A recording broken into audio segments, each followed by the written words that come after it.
성경 본문 로마서 1장 1절로 4절 9절 우리 같이 합독하시겠습니다. 예수 그리스도의 종 바울은 사도로 부르심을 받아 하나님의 복음을 위하여 택정함을 입었으니 이 복음은 하나님이 선지자들을 통하여 그의 아들에 관하여 성경에 미리 약속하신 것이라. 그의 아들에 관하여 말하면 육신으로는 다윗의 혈통에서 나셨고 성결의 영으로는 죽은 자들 가운데서 부활하사 능력으로 하나님의 아들로 선포되셨으니 곧 우리 주 예수 그리스도시니라. 내가 그의 아들의 복음 안에서 내 심령으로 섬기는 하나님이 나의 증인이 되시거니와 항상 내 기도에 쉬지 않고 너희를 말하며 지금 계속해서 복음을 선포하고 있습니다. 교회에서 보통 하나님 말씀을 여기 왔다 저기 왔다 하면서 사람들이 원하는 사람들의 입맛에 맞는 말씀들을 많이들 선포합니다. 그런데 하나님께서 저에게 주신 사명은 분명하게 우리 모두의 죄가 다 우리 안에 있다라는 거.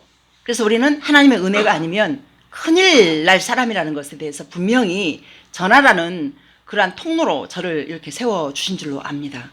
그래서 우리 죄인은 복음이 필요하고 은혜가 필요하고, 그래서 복음이 뭐냐? 복음은 분명히 기쁜 소식입니다. 기쁜 소식이면서 우리에게 산 소망 되신 예수님을 분명히 믿게 하는 그 하나님의 크신 능력은 이 땅에 보내신 예수님이 그냥 예수님이 아니고 나의 죄를 위해서 우리 함께 죽고 함께 살아서 함께 하늘 우편에 앉혀놓으신 그 은혜가 분명하게 우리의 운명을 결정해 놨다라는 것에 대해서 여러분 믿으시기 바랍니다. 아멘. 자, 그런데 이 복음이, 완벽한 복음이 왜 복음되지 못했느냐? 첫 번째 강의에서 그 우리 안에 두려움이라는 것, 두려움이 있는데 어떤 두려움이 있느냐? 우리에게 죽음에 대한 두려움, 미래에 대한 두려움, 또 과거에 대한 두려움들이 분명히 있어가지고 우리의 발목을 잡고 우리의 생각을 잡고 의식을 잡아서 복음이 복음되지 못한다고 분명히 말씀드렸습니다. 자, 그렇다면 죽음과 미래와 모든 상황을 하나님께서 이 땅에 보내신 예수님이 죽음까지도 다 음부의 권세까지 박살냈단 말입니다. 그래서 바울이 말하잖아요. 사망아 너희 쏘는 것이 무엇이냐? 올 테면 와라. 왜? 우리의 운명이 하나님 앞에 이미 가 있다는 것에 대해서 믿어진 은혜가 있었기 때문에 너희들도 이걸 믿어라. 이렇게 바울이 말씀하고 있는 거예요. 그러면 우리가 함께 죽고 함께 산 그 은혜의 빛이 무엇이냐? 우리의 인생 자체가 옛 자아가 죽고 또 하나님 나라의 가치가 살아있는 그 믿음으로 살아내는 그것이란 말입니다. 그래서 지난주 강의에서는 이 복음을 우리가 알고 믿기 위해서는 우선순위와 초점 집중과 대가집을 세 가지가 따라온다고 그랬어요. 그래서 우선순위가 뭐냐? 자, 우리가 우선순위는 항상 무엇을 하든지 어느 곳에 있든지 말씀과 기도라는 거에 대해서 항상 인식하고 의식하면서 살아가야 된다는 것. 그 말씀이 늘 먼저 앞에 와 있어야 된다는 것. 그래서 우리가 아침 시작할 때도 말씀 읽고 기도하고 또 자기 전에도 말씀 읽고 기도하고 이렇게. 그래서 초점 집중은 우리가 삶 속에서 우리 안테나가 의식이 항상 하나님으로 향해서 있어야 된다는 거예요. 그 다음 대가집은 뭐냐? 예수님을 믿게 되면은 그 이스라엘 백성들이 홍해를 건넜잖아요. 건너기 전에 뒤에는 애국, 앞에는 홍해 바다가 있어가지고 오도가도 못하는 상황이에요. 근데 이때 어떻게 해요? 하나님께서 그냥 불러낸 것이 아니라 10가지 재앙을 통해서 내가 너의 하나님이 되고 넌 나의 택한 백성이다 라고 이렇게 하나님께서 분명하게 그들에게 인식시켜 줬는데 이들 안에 벌써 죽음이라는 두려움 때문에 하나님을 잊어버리고 모세를 원망하는 그 장면이 나오잖아요. 출애굽 14장 13절에서 막 두려워하니까 모세가 이러시기를 너희는 가만히 있어 내가 하나님을 말지어다 여호와의 구원을 바라봐라 가만히 있어라. 이렇게 해서 모세가 이 복음으로 소총을 합니다. 염려할 일이 아니다. 앞에 있는 이 모든 두려움들을 이미 죽음을 해결하신 하나님께서 우리로 하나님의 자녀의 권세를 주어줬고 자녀를 살 수밖에 없는 복이 임했으니 가만히 있어봐라. 하나님이 어떻게 하는가 보자. 자, 그러면 우리의 세상 속에서 분명하게 이런 문제들이 터지잖아요. 앞에는 홍해 바다가 있고 뒤에는 애국부인데 그래서 오도 가도 못하는 상황들이 분명히 다 펼쳐질 때가 있습니다. 안 그렇습니까? 맞아요. 자, 그런데 그때 하나님 말씀하십니다. 이르시길 너희는 가만히 있어. 내가 요 하나님 되면 알지어다. 그러면 우리가 할 수 있는 일이 아무것도 없더란 말입니다. 그저 저는 힘들고 어려울 때 저 지하 본당에 가가지고 무릎 꿇고 정말 낙타무릎이 돼가지고 하나님 앞에 울기밖에 안 했어요. 근데 뒤돌아보니까 몇십 년을 뒤돌아보니 하나님의 은혜가 여호와의 구원이 어떤 것인지를 갖다가 몸으로 또 상황으로 말씀하셔서 여기까지 왔습니다. 자, 그렇다면 이제 이 복음이 우리가 이제 실제되기 위한 이제 과정들을 계속해서 우리가 이제 배워나가고 알아갈 거예요. 그래서 이 복음이 우리에게 그냥 알아지는 것이 아니고 말씀을 듣고 배우고 그리고 우리의 성경책 있잖아요. 이 성경 보고 기도하면서 그래서 그때가 오더라 그 말입니다. 분명히 이 복음은 너무나 귀한 것이고 이 복음은 예수님이고 말씀이고 생명이고 진리입니다. 그러면은 내가 곧 길이요 진리요 생명이다 하신 이 예수님만 따라가야 되는데 우리 인생 속에서 사단의 권세 아래 있기 때문에 우리 마음을 쏴요 사단이가. 그렇기 때문에 우리의 의식 안에서 생각 안에서 하나님을 멀리해버리고 자꾸 내가 지금까지 걸어왔던 그 습관들을 쫓아가지고 살아가는 경우가 많다란 말입니다. 근데 이것을 우리 스스로에게 이때 정죄감이 옵니다. 내가 왜 이렇게 살아야 되지? 내가 이것밖에 안 되지? 자, 그럴 때 우리는 이것을 갖다 그대로 실족해서 앉아버리면 안 되고 하나님 그렇게 말씀하세요. 그러니까 너는 내가 필요한 존재야. 내가 완벽하게 살아내버리면은 이게 하나님 필요가 없어요. 그래서 항상 우리는 엎어졌다가 그래서 의인은 넘어지나 아주 엎드러지지 아니함은 주께서 붙드심이라 라고 말씀하고 있습니다. 그래서 이것을 우리가 완벽하게 잘해서 잘 해내버리면은 하나님의 은혜가 필요가 없는 거예요. 늘 부족하고 연약하고 우리의 삶이 힘겹기 때문에 하나님의 은혜를 붙잡고 살아가는 것이 답이더라 그 말입니다. 자, 오늘은 이제 말씀 주제가 이제 복음의 기본 개념입니다. 자, 우리가 기본을 제대로 뭔가를 이제 공부를 해도 기초를 제대로 모르면 구구단도 하고 그다음에 수학을 우리가 배워나가면은 공식들을 갖다 기본적으로 알아야만이 수학 문제가 풀어지잖아요. 자, 이러듯이 이제 오늘은 복음의 기본 개념을 또 설명해 드리는 시간을 가져보겠습니다. 복음의 이 기본을 알기 위해서는 첫 번째가 뭐냐면 가장 중요한 게 이것도 성경이에요. 성경을 창세기에서 계시록까지를 기본적으로 알아야만이 이제 복음의 메시지가 거기에 이 기초로 한 복음의 메시지가 들려집니다. 자, 그런데 이것을 복음의 기본이 분명히 성경인데 그 중에 특별히 이제 에베소서하고 로마서는 이게 복음의 에키스라고 합니다. 이거를. 그래서 이제 로마서를 갖다가 복음의 설계도라고 그러고 에베소서를 갖다가 복음의 조감도라고 합니다. 그럼 설계도는 뭐냐? 설계도는 그 도면을 그려가지고 치수하고 간격 이런 것들을 갖다 정확하게 해서 설계한 거 보고 설계도라고 그래요. 근데 이것을 로마서에다가 바울이 이것을 정확하게 이 복음의 설계도처럼 딱 이렇게 1장부터 이렇게 끝장까지 딱 보면은요, 이게 우리가 이제 말씀을 여러 번 읽다 보면은 이게 왜 바울이 이걸 기록했는가 그게 보이게 됩니다. 이 설계도. 그래서 건물을 지을 때도 설계도가 없이 건물이 올라갑니까?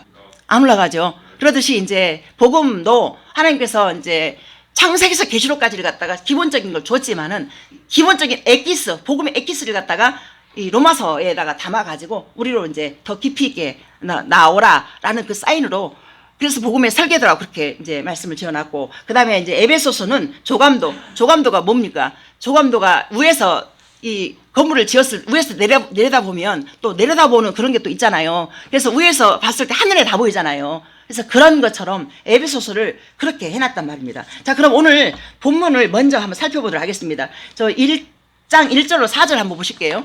자, 예수 그리스도의 종 바울은 사도로 부르심을 받아 자, 하나님의 복음을 한번 집중해 보세요. 하나님의 복음을 위하여 택정함을 입었다.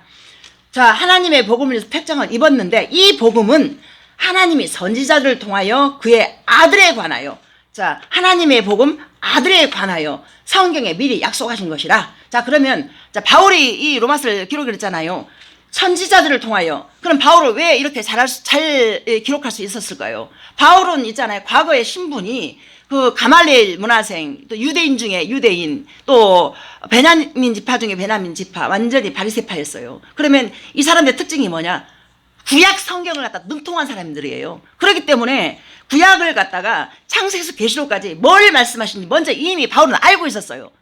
그래가지고 이거를 이렇게 자기가 이제 신약에 와서 이제 이렇게 보니 아하, 이 하나님의 복음이 아들에 관하여 기록된 것인데 그냥 이것이 주어진 것이 아니라 선지자들을 통해서 그의 아들에 관해서 미리 성경에 약속된 것이었구나 라는 것에 대해서 이 바울이 너무나 확실하게 알고 있었던 거예요. 그래서 이 로마서에다 그걸 기록을 했고, 그 다음에 그 아들에 관해 말하면은 육신으로는 다윗의 혈통에서 태어났다. 육신으로는. 그러나 성결의 영으로는, 자, 육으로는 다윗의 혈통에서 태어났어요. 자, 그런데 죽은 자들 가운데서 부활하사 능력으로 하나님의 아들로 선포되셨으니 우리 주 예수 그리스도라. 자, 이거를 갖다가 이 복음을 1절에서 요나서 1장 1절에서 4절까지를 갖다가 아주 명쾌하게 이 바울이 정리하고 들어갑니다.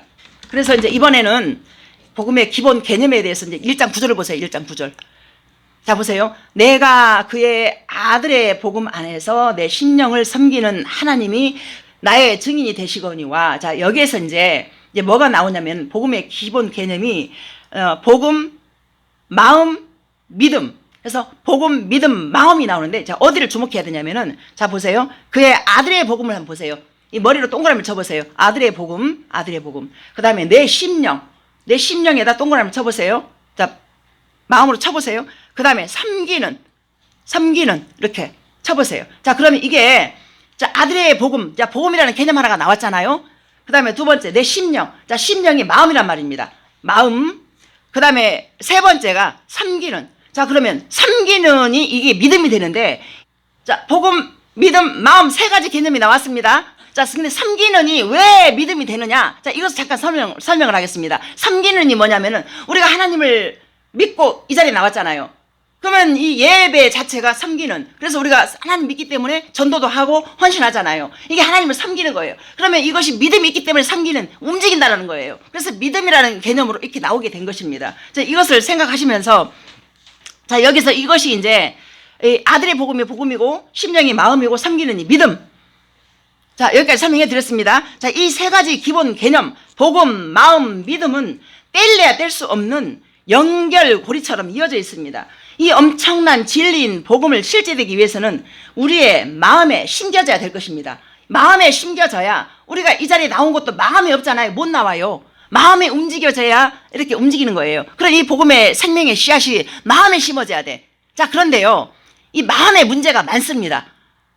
예레미야 17장 9절에 보면 이 마음이 심히 거짓되고 부패되다겠어요. 그럼 이 예레미야서가 선지자가 썼잖아요. 그럼 아까 바울이 설명했던 것처럼 선지자들이 예수님의 가나에서 예언한 것이라고 했잖아요. 자, 그러면 예레미야라는 선지자가 거의 이스라엘 택한 백성들이 망해가는 시점에서 이렇게 기록이 되어졌어요. 그래서 이 이스라엘 백성들이, 자, 복음을, 하나님을 만났지만은 다 타락의 길로 가버렸고, 그래서 하나님의 그 진노와 또 하나님의 심판의 잔이 계속 부어졌지만, 그럼에도 불구하고 하나님의 그 남은 자들을 통해 가지고 계속 이어져서 예수님까지 왔잖아요. 자, 그런데 이 마음이 왜 부패됐는가를 예레미야가 이렇게 표현을 하고 있는 거예요. 이 보니까 하나님의 택한 백성들이 다른 것이 문제가 아니라 마음이 심히 부패되고 가증하고 거짓돼 가지고 이렇게 타락해 가는구나. 자, 이렇게 지금 기록한 거예요. 자, 그러면은 예레미야가 기록한 이 말씀이, 자, 우리 안에는 거짓되고 부패되고 가증한 것이 없습니까?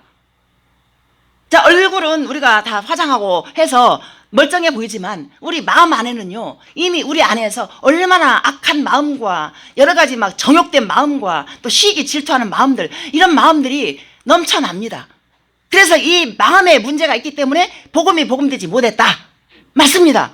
이것은 네 마음, 내 마음, 뭐 누구 특정한 마음이 아니고 온 인류의 모든 사람이라면, 모든 사람이 죄를 범하였으면 하나님의 영광에 이르지 못하더니, 자, 그 자리에 다 있는 것입니다. 그래서 교회에서는 우리가 얼마나 큰 죄인인지를 가르쳐서, 그러기 때문에 하나님의 은혜가 필요합니다. 복음이 없으면 나는 큰일 납니다. 그 자리인 것입니다. 그래서 그거를, 자, 복음, 믿음, 마음, 자, 여기에서 이제 앞으로 이어진 강의를 통해 가지고 복음과 믿음, 복음과 마음이라는 또 주제가 또 있습니다. 그걸로 이어질 것입니다. 자, 저 이민교회에 어느 장로님이 계셨습니다. 장로님이 계셨는데 이 장로님은 이렇게 이름 되면 알만한 사람 장로님이라고 하더라고요. 실제 실화입니다. 너무너무 목사님 옆에서 오른팔처럼 너무너무 잘 섬기고 또 헌금도 많이 하고 또 헌신도 많이 하고 여러 가지 많은 일들을 했던 사람이에요. 그래서 그 장로님 바라보면 사람들이 이제 목사님이 이제 설교할 때도 이 장로님처럼만 예수님 믿으면 여러분들 예수님 잘 믿는 거다라고 그런 식으로 그렇게 아주 교과서처럼 잘 믿었던 장로님이 어느 날 이 장로님이 갑자기 말기암이라는 판정을 받게 돼요. 그래가지고 이분이 병원에 이제 입원하게 됩니다. 그러니까 이제 교회에서는 온 성도들이 다 기도하고 난리가 났죠. 그래서 이제 목사님이 찾아가셔서 이제 신방을 이제 했겠죠. 갔는데 이 장로님의 표정이 완전히 흑빛이 돼가지고 이거 완전히 하나님과 상관이 없는 사람이에요. 아무리 무슨 가서 찬양을 하고 예배를 드려도 입 하나도 떨썩거리지 않고 그냥 죽상을 하고 있는 거예요. 그래서 이런 상황에서 이제 목사님이 몇 번 왔다 갔다 하다가 이 양반이 입도 안 떼고 그러니까 답답하잖아요. 보니까 이제 죽으면 얼마 안 남았어. 임박했어. 그래가지고 이 목사님이 도저히 안 되겠어서 다시 한번 이 장로님에게 묻습니다. 장로님 그동안에 하나님 잘 섬기셨고 장로님 그 하나님 잘 섬기신 그 은혜로 믿음으로 장로님은 분명히 잘못되더라도 천국 갈 수 있습니다. 예수님을 믿습니까? 또 대답을 안 해요. 대답을 안 해가지고 이 목사님이 또 실망을 또 오게 돼요. 그래가지고 정말 이제 얼마 안 남았어. 그래가지고 이제 갔어요. 가서 또 다시 예수님을 전합니다, 이제. 그래서 장로님, 안 됩니다. 여기서 그냥 가시면 장로님 지옥 갑니다. 자, 예수님 믿으셔야 됩니다. 라고 계속해서 이렇게 권면을 하는데 이 양반이 갑자기 성질을 막 그냥 버럭 내면서 예수고 뭐고 다 귀찮소! 하면서 그냥 목사님을 그냥 밀어내버리고 그냥 그대로 그냥 죽어버렸대요. 아이고, 그래가지고 이 목사님이 목회가 얼마나 실망을 했는지 이거 참 목회 잘못됐다. 그러고는 이 목사님이 성도들 앞에서 무릎을 꿇고 내가 목회 잘못했습니다. 그러니까 누가 보더라도 그 장로님은 예수님을 너무 잘 믿고 헌금도 많이 하고 막 무슨 교회 무슨 헌신 봉사 뭐 다 했던 사람이고 믿음의 사람은 저렇게 살아야 된다는 교과서 같은 사람이었는데 그렇게 되더라. 끝이 그렇게 되더라 그 말입니다. 그래서 우리가 행위로 구원을 받는 것이 아니라 믿음으로 구원받는다. 이거를 머릿속에 담으시기 바랍니다. 행위가 나쁠 수 있어요. 그러나 믿음이라는 것은 하나님이 준 선물입니다. 근데 이 믿음을 가지고 움직였어야 되는데 이분은 자신의 의로 움직였던 것입니다. 그래가지고 목사님이 그렇게 무릎 꿇고 사과하고 그러고 나서 이 모든 과정을 지켜봤던 주변의 목사님들하고 이제 만나게 돼요. 그러고 나서 본인이 목회를 잘못했다. 이건 잘못했다. 내가 이거는 분명히 이 목회 잘못했다. 이렇게 하는데 예를 들어서 위로할 수 있잖아요. 아이고 목사님 잘못 아니라고 할 수 있잖아요. 근데 그 누구도 그 옆에서 입을 떼낼 수 없지요. 누가 봐도 잘못된 거죠 그거는. 그래가지고 목사님이 거기서 목회를 그만두게 됩니다. 그러고 나서 목회를 그만두고 본인이 또 복음 앞에 서게 되는. 그래서 우리가 목사락에서 또 우리가 장로락에서 또 우리가 무슨 잘 믿는 뭐락에서 무조건 구원받아 천국 간다 그게 아니에요. 어쨌든 간에 믿음으로 천국 가는 건데 그래서 교회의 역할이 이렇게만 복받고 저렇게만 복받고 이것의 문제가 아니라 이 복음에 대해서 분명하게 그 복음의 색깔을 그래서 나는 죄인이고 죄인이 필요한 것은 뭐냐? 복음이다. 예수님이다. 예수님. 그래서 한 길, 구원은 한 길밖에 없다. 예수님밖에 없다. 그래서 왜 우리가 예수님 믿어야 되냐? 우리의 죄 때문이다. 라는 거에서 분명히 했을 때 우리 안에 찔림이 오잖아요. 이 찔림이 왔다라는 것은 이 자체는 성령님이 하는 거예요. 지난번에 우리 동생 와가지고 누나는 왜 나한테만 왜 가슴 찔리는 소리 하냐고 금정동에 그 동생이가 와서 자기한테만 찔리는 소리 한다고 왜 나한테만 하냐고 그래서 한참 설명하고 웃었어요. 그래서 그 찔림이 왔을 때는 성령님의 음성이다 수사다 생각을 하시고 그렇게 인정하시면 되겠습니다. 다니엘서 12장 3절에 보면 지혜 있는 자는 궁창의 빛과 같이 빛날 것이요 많은 사람을 옳은 대로 돌아오게 한 자는 별과 같이 영원토록 빛나리라 라고 했습니다. 그래서 우리가 지혜로운 자가 되어서 그 사람들을 바르게 이끌어가는 여러분들이 다 돼야 될 것입니다. 그래서 이것이 전도라고 그러고 이것이 바로 이제 복음의 통로라고 말을 하고 있습니다. 성경에서 그렇게 말을 합니다. 그래서 우리 모두가 다 그렇게 통로로 많은 사람들, 그러니까 많은 사람들이 휘황찬란한 그 네온 앞에서 이렇게 뭐 즐기고 누리고 또 높은 빌딩 가지고 잘 살고 있는 그것이 잘 사는 것이 아니에요, 여러분. 우리가 예수님 믿고 천국 간다는 확신이 있는 사람이 잘 사는 거예요. 이걸 붙잡아야만이 우리 인생의 성공이지 이게 다른 거 붙잡으면 안 된단 말입니다. 이제 우리는 이제 나이 더 먹고 늙고 병들고 언젠가 분명히 이제 죽음을 맞이해요. 그러면은 진짜 복은 뭐냐? 이제 하나님의 은혜가 임하여서 내가 예수님 믿고 천국 갈 수 있다는 확신 있는 믿음을 딱 가질 때 그것이 바로 진짜 복이란 말입니다. 저 심령 안에 예수님이 심겨지면 진짜 최고인 거죠. 그렇게 그러한 심령 안에 그 믿음으로 심겨져서 살아가는 것이 복이다 그 말입니다. 아멘입니다. 그래서 이 복음은 모든 인류에게 너무 분명하게 필요한 것이고요. 그러나 이 믿어지는 은혜가 있어야만 이 복음을 누릴 수 있다라는 것을 알아야 될 것입니다. 그러나 세상은 자신들이 원하는 복음이 따로 있습니다. 소원 성취형 복음을 원하고 있습니다. 그것이 뭐냐면 내가 갖고 싶은 것, 되고 싶은 것, 이것이 없어서 나는 너무 불행하다라고 생각을 합니다. 자, 이것이 없어서 나는 불행하고 저것이 없어서 불행하고, 즉 돈, 소유, 자, 모든 사람이 다 원하는 것이죠. 돈이 많으면 좋잖아요. 돈이 많으면 누구나 다 이 돈 때문에 돈 벌려고 생명을 걸고 살아갑니다. 돈이 마음대로 벌어집니까? 안 벌어져요. 안 벌어지고 안 모아지고 뜻하지 않는 그 문제를 만나게 되고, 그래서 돈은 막 날아가더라고요. 우리 인생만 날아가는 것이 아니라 돈도 다 날아가더라고. 돈도 그러니까 돈을 쫓아가면 우리 인생이 불행해요. 그래서 돈은 그냥 하루 일용할 양식 있으면 감사하고, 그냥 이 건강 있으면 감사하고, 감사하면서 하루하루를 살아가야지, 뭐가 내 마음대로 안 되어지는 거에 대해서 이거를 갖다가 그렇게 거기에 이 정신을 쏟아버리면은 우리 자체가 그냥 불행한 거예요. 그 할머니, 부자 할머니, 세상에 몇십억 갖고 건물 몇 채를 갖고 있으면서 월세만 몇천만이 나오는 사람인데, 이분이 거지처럼 살면서 그렇게 앉아가지고 지나간 사람 불러가지고, 야, 너 이리 와봐라, 뭐 가르쳐 보면은 저 박스 가져와라 해서 박스를 모아요. 그 부자가 누더기 같은 옷을 입고, 그리고 교회를 초청해서 불러. 그러면 이 사람이 검은 봉지를 가져와서 밥만 실컷 맛있게 드시고 봉지에다 또 이만큼 싸가. 그리고 돈은 자기 돈 아까워서 못 써. 막 이렇게. 그리고 나중에 예수님 믿으라고 그렇게 하면 항상 나 안 갈란다. 응? 교회 가면 헌금하라 하니까 안 갈란다. 헌금을 누가 강제로 하라고 그러나. 아니에요. 헌금도요, 내 마음에서 우러나고 내 마음에 우러나지 않으면 안 해도 돼요. 괜찮아요. 하나님 나라 부자입니다. 근데 이 양반은 그렇게 오해를 하고 헌금하기 싫다고 안 가고 이렇게 하면서 안 나오고, 나중에는 보니까 죽었는데 지옥 갔지요. 뭐 예수님 안 믿었으니까. 그만큼 많이 가지고 쌓고 살아도 지옥 가면 아무것도 아니다. 우리 인생이 그겁니다. 그래서 없이 살아도 그 나사로처럼, 거짓 나사로처럼 그렇게 빌어먹고 살았지만은 아브라함의 품에 안겨서 천국에 가 있잖아요. 그래서 우리가 이 땅에 비록 아무것도 가진 거 없지만은 예수님 믿는 믿음 하나만 있으면은 그것이 우리 인생을 살게 하는 능력이기에 그것이 성공이다, 그 말입니다. 그래서 예수님 잘 믿는 은혜가 우리 안에 있어서 우리가 그 부자로, 믿음의 부요함이 우리 안에서 나를 이끌어 갔을 때 그 진정한 복이다. 물론 믿음도 가지고 또 부자도 되고 또 여러 가지 일도 잘 풀리고 그러면 뭐 금상첨화겠지요. 근데 보면은 다 보면은 나름대로의 믿음은 있지만 돈이 없고, 돈은 많은데 또 믿음 없고, 막 이런 것들이 많이 있어요. 근데 이왕이면 믿음도 있고 돈도 있고, 그래서 그 믿음 있고 돈 있으면, 돈 있는 사람 보면은 그 누구예요? 차인표 씨나 신혜라씨 돈이 많잖아. 그 돈들을 갖다가 그 이런 사람들 이렇게 기아 막 놀아주고 이렇게 돈을 잘 쓰면서 또 선교사들 돌아봐주고 이렇게 하면서 이렇게 쓰잖아요. 이제 그렇게 해서 우리가 돈이 있어가지고 그렇게 다 놀아가면서 쓰면 또 더욱 좋죠. 예수님의 이름으로. 이건 다 돈도 내 것이 아니에요. 다 예수님의 이름, 다 하나님의 것입니다. 그래서 우리가 뭔가 놀아주고 할 때는 다 예수님의 이름으로 하는 것이지, 내 것은 우리 갈 때 다 그냥 가지, 내 거 아무것도 없어요. 빈손으로 갔다 빈손으로 가요. 그러니 우리 예수님 믿는 사람은 뭘 이렇게 해도 예수님의 이름으로 가는 것이지 뭐 누구의 이름으로 가는 게 아니에요. 절대로.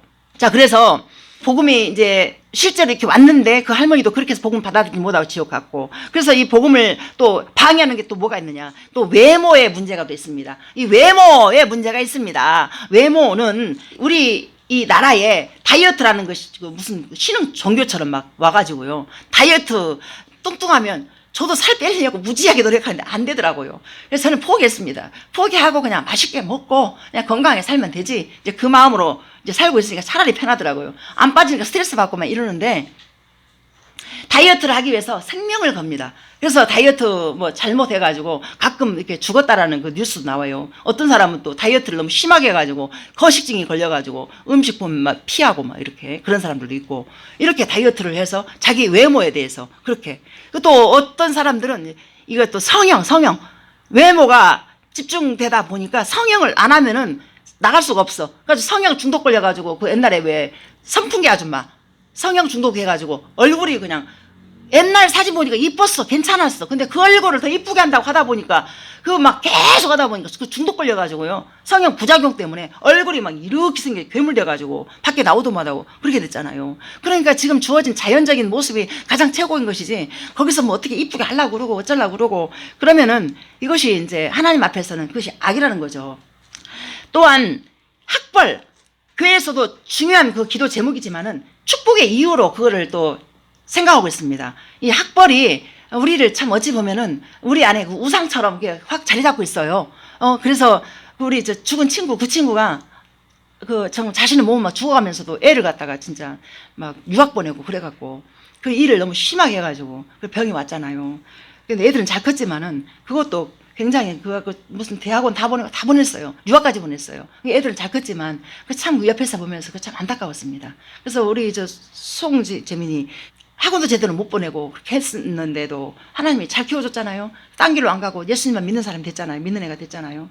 예, 저는 그래서 이제 물론 그때는 능력이 안 돼서 못한 거에 대해서 미안한 생각이 있지만은 하나님 앞에 기도밖에 안 했어요. 많이 울기밖에 안 했어. 그랬는데 이제 그 친구는 예수님 제대로 안 믿고 애가 좋은 엄마도 알지만은 좋은 걸 사시잖아요. 그 친구 진짜 애 정말 좋은 사람이었어. 진실하고. 근데 결국 예수님 멀리 해버리고 이제 마지막 갈 때 이제 예수님 영접하고 이제 천국을 갔어요. 언제야 내가 너 때문에 예수님 알았고 너 때문에 예수님 믿고 천국 간다. 이렇게 하고 갔어. 근데 그렇게 해서 학벌 때문에 그렇게 자기 모든 걸 다 버리더라 이겁니다. 애를 갖다가 가르치려고. 그 다음에 이제 수능 날짜가 다가오면은 교회가 새벽 기도에 문전성시를 이루어요. 기도 안 하던 사람이 다 와서. 저 아들도 40일 작전기도 하고 지가 그랬었어. 지가 목적안에 가지는 못했지만은 40일 작전기도 하고 그랬었어요. 그리고 저기 사찰에 가도 사람들이 그냥 막 말도 못해 그냥 몰리는 게 응? 얼마나 많은 사람이 와서 그렇게 하는지 몰라. 또 권력은 어떻습니까? 인간은 권력의 동물이라고 불릴 만큼 그렇게 권력에 사람들이 그렇게 목을 맵니다. 그래 우리 그 누구의 저 친구 그 미경이 그 아버지가 시골에서 면장을 하던 양반인데 이 면장에서 시의원인가 무슨 의원인가 뭐 하려고 돈을 다 꼬라박았대요. 그 권력을 한번 잡아보려고. 그 돈을 거기다 다 꼬라박아서 완전히 그 집이 친정이 다 망해가지고 그 미경 엄마가 그렇게 고생을 하고 살았잖아. 그 권력 한번 잡아보려고. 근데 권력은 자식하고도 싸운대요. 권력은 그 정도로. 그리고 이 교권도 마찬가지예요. 교회에도 권력 서열이 있어요. 그래가지고 강한 자에게는 약하고 약한 자에게는 강하고 그리고 또 노숙자들 안에서도 이 권력이 다 형성돼 있대요. 자 그런데요. 교회의 권력이 그렇다는 것에 대해서는 저는 참 이렇게 가슴이 아프더라고요. 왜냐하면 이 하나님은 우리에게 높은 데서 이 땅에 오셔서 우리를 갖다 섬겨주셨어요. 그래서 우리 강한 자가 낮은 자를 섬겨주는 것이 우리 하나님 믿는 사람들은 그게 맞다라는 거죠. 연약한 사람들을 불러내서 섬겨주는 그것이 교회의 역할이고 하나님 예수님의 이름을 전하는 그 자세란 말입니다. 근데 오늘날 큰 교회를 보면 옷 잘 입고 헌금 많이 하는 사람은 대우받고 또 옷 제대로 못 입고 헌금 적게 한 사람은 조금 이렇게 덜 대우받고 이런 아픔들이 분명히 있습니다. 이건 성경에 나와 있어요. 이 제 말이 아니라 이 야고보서에 그게 분명히 나와 있어요. 그래서 우리는 하나님 앞에서는 큰 자나 작은 자나 또 많이 가졌으나 못 가졌으나 또 병든 자나 건강한 사람이나 모두가 다 그저 예수님의 은혜만 필요할 뿐이고 모두가 다 똑같다는 것입니다. 그래서 이걸 가지고 그 은혜가 임한 교회가 그 은혜가 임한 목사가 진짜 목사고 그 은혜를 가지고 사람들을 이렇게 정죄 판단이 아니라 그들의 아픔에 같이 참여하고 또 그들의 기쁨에 같이 참여하고 이러면서 함께하는 것이 맞다 그 말입니다. 그래서 그 밖에 이제 지위나 평판, 인기 가지고 싶은 것, 되고 싶은 것 이런 간절한 소원들이 사람들이 원하는 기쁜 소식인 것입니다. 사람들은 여기에 퐁당 다 빠져 살아갑니다. 성경은 이것을 요한일서 2장 16, 17 보세요. 이는 세상에 있는 모든 것이 육신의 정욕과 안목의 정욕과 이생의 자랑이니 다 아버지께로부터 온 것이 아니요 세상으로부터 온 것이라. 이 세상도 그 정욕도 지나가되 오직 하나님의 뜻을 행하는 자는 영원히 거하느니라. 자, 이 땅에 보여지는 것이 뭐라고 그래요? 육신의 정욕, 안목의 정욕, 이생의 자랑. 세상으로부터 와가지고 다 지나간다. 그러나 하나님의 뜻만 완전히 영원히 거한다. 자, 이 말씀이 여러분 들려져야 됩니다. 그래서 보여지고 잡혀지고 만져지는 모든 것들이 이것이 다 헛되고 헛된 것이다. 그래서 전도서 1장 2절에 보면 모든 것이 헛되니 그러면서 3절에 보면은 이 모든 것은 수고와 슬픔뿐이요. 우리 인생이 그렇습니다.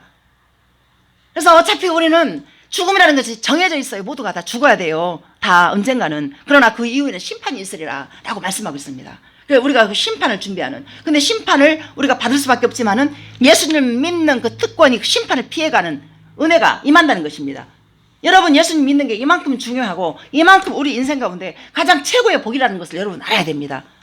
그래서 이것이 이제 우리가 이제 소원 성취용 복음과 문제 해결용 복음 속에서 우리가 갖고 싶은 것, 되고 싶은 것. 그러나 이것이 우리를 살게 하는 것이 아니라 보이지 않는 하나님의 가치가 우리를 살게 한다. 그 말입니다.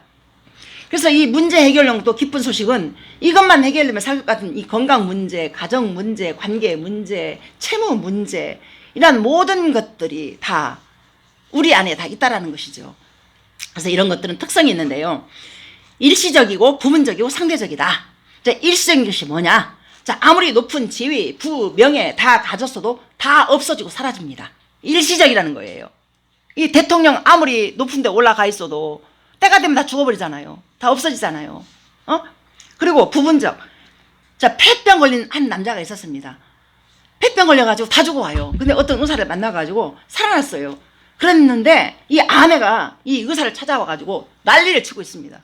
왜 그럴까요? 이 폐병 걸린 남자가 이 폐병 걸리기 전에 아내를 갖다가 계속해서 막 두드러 패고 술도 먹고 막 도박도 하고 엄청나게 살았나 봐.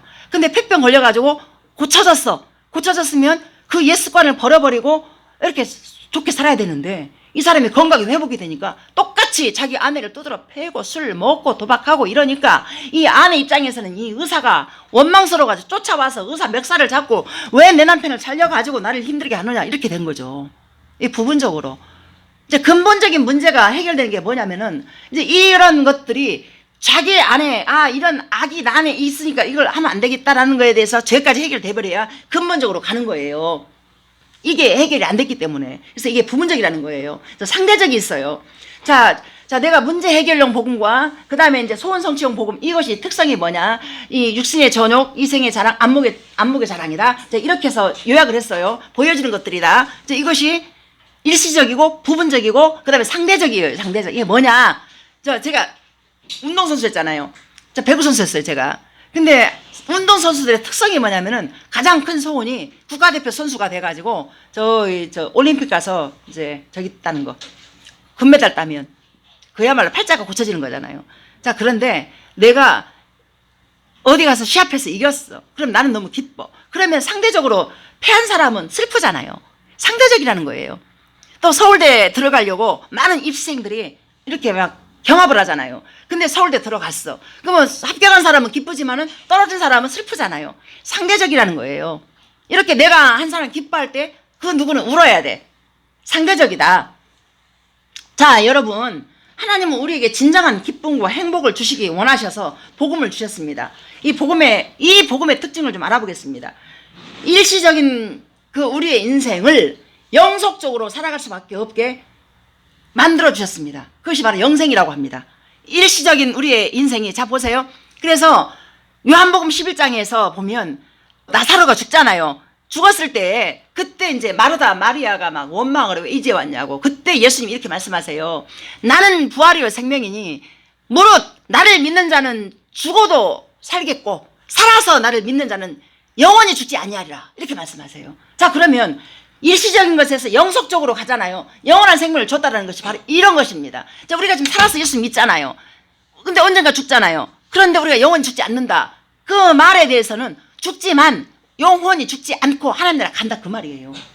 그래서 영속적인 것으로, 일시적인 것에서 영속적인 것으로 우리를 바꿔놨다 그 말입니다. 자, 그 다음에는 부분적인 것에서 근본적인 것을 허락하셨습니다. 자, 아까 폐병 걸려서 병원 나왔지만은 죄의 문제가 해결되지 않아가지고 마누라를 또 괴롭혔잖아요. 그러면 이게 어떻게 되는 거예요? 자기 본인에게는 살았으니까 기쁘지만 상대방에게 그 아픔을 주는 그것은 부분적인 거잖아요. 죄와 이 병과 모든 게 다 해결되어서 새롭게 태어나야 근본적으로 해결돼가지고 하나님의 사람으로서 살아갈 수 있잖아요. 그래서 근본적으로, 부분적인 것은 근본적으로. 그래서 우리 송 집사가 부분적으로 이렇게 바뀌어가는 상황 속에서 지금은 제가 보니까 근본적으로 뭐가 바뀐 것 같아요. 이제 좀 불평 덜하고 계속해서 없으면 진짜 안 돼요. 목회 안 돼요. 그렇게 아프게 했던 사람이 고쳐져가지고 이렇게 한다는 것은 근본적인 뭔가 되어진 것이죠. 송십사님 아멘 되어집니까? 자, 그래서 부분적인 것에서 근본적인 것으로 바뀌어야 됩니다. 그러니까 상대적인 것은 절대적인 것으로 바뀌어졌는데요. 이것은 오직 예수님 한 분으로 인해서 온 인류가 구원받을 수밖에 없는 그 가치 대신 복음인 것입니다. 자, 이 복음은 상대적인 것은 뭐냐면 내가 기쁠 때 상대방 아프잖아. 근데 이 복음은 모두가 다 기쁠 수밖에 없는 온 인류에게 미칠 큰 기쁨의 소식이라는 거예요. 그래서 이것이 바로 절대적이다. 자, 이렇게. 그래서 누구에게나 진짜 기쁜 소식이 되기 위해서는 영속적이고 근본적이고 절대적인 것이 되어야 할 것입니다. 즉 하나님 수준의 복음, 유일한 길 예수 그리스도이십니다. 주님은 당신이 주시고자 했던 이 진정한 복음을 포기하지 않으시고 우리의 죄를 위해서 영생으로 이끌어 가시기 위해서 자신을 전부를 내어주셨습니다. 로마서 8장 32절 보세요. 자, 자기 아들을 아끼지 아니하시고 우리 모든 사람을 위하여 내주신 이가 어찌 그 아들과 함께 모든 것을 우리에게 주지 아니하겠느냐. 아멘입니다. 이렇게 우리 하나님께서는 전부의 가치 되신 예수님을 그냥 전부를 다 줘버린 거예요. 우리에게. 그 복음을 우리가 받았단 말입니다. 이게 믿음으로 치러야 됩니다. 이거를. 그래서 우리가 전부의 가치답게 우리가 같이 움직여주면 좋을 텐데 그게 마음대로 안 돼요. 이제 그래서 우리가 이제 말씀 읽고 기도하는 그 모든 시간들이 이제 드려져야 될 것입니다. 자, 어떤 목회를 잘하시던 목사님께서 복음학교에 참석하게 되었습니다. 자, 근데 그 목사님은 그곳에서 십자가의 복음을 목회 잘하다가 이제 이 복음학교 갔는데 그 목회자 복음학교 있잖아요.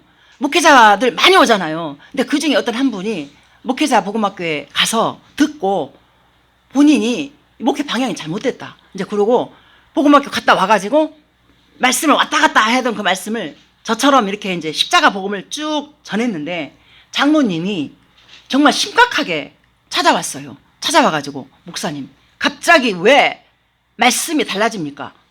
그러니까 이제 문제 해결용 말씀, 소원 성취용 말씀, 성도들의 마음을 갖다가 이렇게 긁어주는 말씀 이렇게 메시지를 하다가 죄에 대해서 의에 대해서 심판에 대해서 죄를 선포하니까 듣기가 어려운 거지 이제. 그래가지고요 장로님 찾아와가지고 아주 강하게 이제 항의하는 거예요. 목사님 메시지가 틀렸습니다. 왜 그동안에 선포했던 메시지 말고 메시지를 그렇게 안 하고 왜 이렇게 합니까? 듣기 거북합니다. 이렇게 이제 장로님이 와서 그러는 거예요. 그러니까 이 목사님이 이제 타협할 수 없잖아요. 장로님 이 메시지가 맞습니다. 이렇게 해야 됩니다. 그러니까 더 이상 이 양반이 거기 있지를 못하고 나온 거예요. 그 사택을 나와가지고 이제 그 양반도 제가 알기로 선교지로 떠났다 소식을 들었어요. 그렇게 해서 이렇게 되어지더라고요. 그래서 교회라는 것은 죄에 대해서 의에 대해서 심판에 대해서 여러분의 죄가 이렇게 해서 될 것입니다. 여러분 이 죄를 심각하게 받아들여서 예수님의 복음을 믿고 우리 천국 가는 것이 맞습니다. 이걸 계속 반복해서 이제 전하는 게 교회입니다. 그래서 결국엔 이 목사님을 이제 그만뒀는데 이게 맞다고 봅니다. 저는 이 메시지가 그래서 이렇게 대해서 복받고 저렇게 해서 복받고 이렇게 해야 부자 될 수 있습니다. 물론 예수님 믿고 다 가난하지만은 않아요. 예수님 믿고 부자 된 사람들 많이 있어요. 또 예수님 이름으로 또 쓸 때 쓰고 이러면서 또 서로 베풀고 이러면서 사는 게 우리 인생이지 돈이 없어가지고 또 그런 것도 솔직히 힘들잖아요. 저는 맨날 그렇게만 살아와가지고 힘들지만은 그러나 돈에 대해서는 저는 솔직하게 막 욕심을 내본 적이 별로 없어요. 그냥 그렇다고 저는 또 이렇게 돈을 또 쌓아놓고 사본 적도 없어요. 있으면 막 손 저기 하고 다 줄 때가 생각이 나가지고 어디서 돈 생기면 다 줄 때가 생각이 나서 돈을 어떻게 쌀 수가 없어요. 아니, 쌀 돈도 없고. 그래서 교회의 역할은 이 생명의 복음을 우리에게 얼마나 필요한 것인지 우리가 얼마나 소망 없는 죄인인지를 밝히 알려주고 땅에 있는 지체를 벗어버리고 위의 것을 사모해라. 이 골로새 3장 2절에 나와 있습니다. 그래서 영속적이고 근본적이고 절대적 가치 대신 예수 그리스도를 바라보게 해야 될 것입니다. 소망 없는 자신의 실체를 더욱 밝히 보게 하여서 또 나 자신의 소망 없음을 십자가 복음 앞에 내어드리면서 주님만이 나의 소망이십니다 라고 고백하는 저와 여러분들이 다 되기를 소망합니다. 아멘입니다. 주님만이 나의 소망이 되십니다. 그래서 이 소망을 가진 사람으로 살아야만이 우리가 예수님 믿는 그 믿음이라는 것이, 그래서 아하 이런 거구나 라고 딱 스파크가 일어나잖아요. 그럼 어떤 일이 벌어지느냐, 제가 마지막 결론을 맺겠습니다. 우리 가족이 이제 우리가 구정에 모여요. 근데 이제 우리 엄마의 며느리가 셋이가 있는데 그중에 어떤 며느리 하나가 저한테 물어봐요. 형님은 식구들 모이면 힘들지 않습니까? 물어봐요. 그래서 제가 뭐라 했냐면은, 아야, 식구들이 어차피 모여서 내가 밥하고 반찬 해야 되는데 내가 힘들어 죽겠다 하고 하면은 이게 밥이 맛있게 되겠느냐. 어차피 해야 될 일 기쁘게 해서 식구들 다 맛있게 먹고 이렇게 해서 기쁘게 지내야지. 그러니까 지는, 아유 형님 저는 힘들어서 저 좀 봐주세요 그러더라고요. 야, 니는 어차피 네 몸만 건강한 것도 감사하다. 그러니까 우리 저기가 또 형님 친정이니까 그러지 않아요? 또 그러더라고. 그래서 제가 아니에요. 저는 시어머니 돌아가실 때까지 제가 음식을 다 해서 시댁 왔다 갔다 했어요. 제가 다 해서 기쁘게. 그래서 무슨 말이냐면 복음을 진짜 만나버리면 어차피 해야 될 일 기쁘게. 그래서 우리가 복음을 만나면은 내 몸을 아끼지 않고 어디 가서든지 그렇게. 그래서 그런 자가 있는 곳에는 화평과 화목이 있으면서 하나가 되죠. 그래서 요즘 가족들이 구정이다 뭐 추석이다 해서 모이는 가족이 없다고 그러더라고. 별로 다 힘들어서 안 모이려고 그러고 어쩐다고 그러고. 근데 저는 모이는 게 좋아요. 너무 감사해요. 식구들 다 모여서 이렇게 맛있게 같이 먹고 또 어울리는 그것이 좀 맞다고 봅니다. 그래서 우리 여러분들 모두가 다 이제 그 은혜를 입어서 이제 그 대신에 이제 하나님께 구하는 게 있지요. 건강의 복을 주셔서 그래서 모든 걸 기쁨으로 감당하게 해주십시오. 그래서 이 주변이 사는 것이지 귀찮다고 안 하고 힘들다고 안 하고. 근데 내가 힘든 거 안 해버리면 그 누군가가 또 그 힘든 걸 해야 되잖아요. 근데 예수님께서 이 땅에 오셔서 누가 죽고 싶어요? 그 예수님도요 그 잔을 피하려고 주여 이 잔을 하나님 아버지 이 잔을 나에게서 피하게 하소서 그렇게 기도했어요. 이분이 이 하나님 아들이셨지만 너무 힘들어서. 그랬더니 나중에는 그게 안 되니까 주님 뜻대로 하십시오 그렇게 된 거예요. 그래서 어차피 우리가 하나님의 사람을 살아야 돼. 그러면 주님 뜻대로 살아가려면 어떻게 해야 돼요? 하나님의 건강 주셔가지고 기쁨으로 움직이게 해주세요. 저 매주마다 지금 밥 반찬 제가 다 하잖아요. 그러면은 여자들 이거 사람들 그래요 뭐 어떻게 하냐고. 아니요 행복합니다. 와 주셔가지고 모든 사람들이 맛있게 드시는 자체가 다 저한테는 보상입니다. 감사합니다. 자, 이렇게 되는 것이죠. 이런 자세로 우리가 살아가야 어디서든지 누가 모여도 다 행복하게 다 지낼 수가 있단 말입니다. 이제 그 속에서 하나님의 이름이 드러나고 또 십자가의 생명이 흘러가는 것이죠.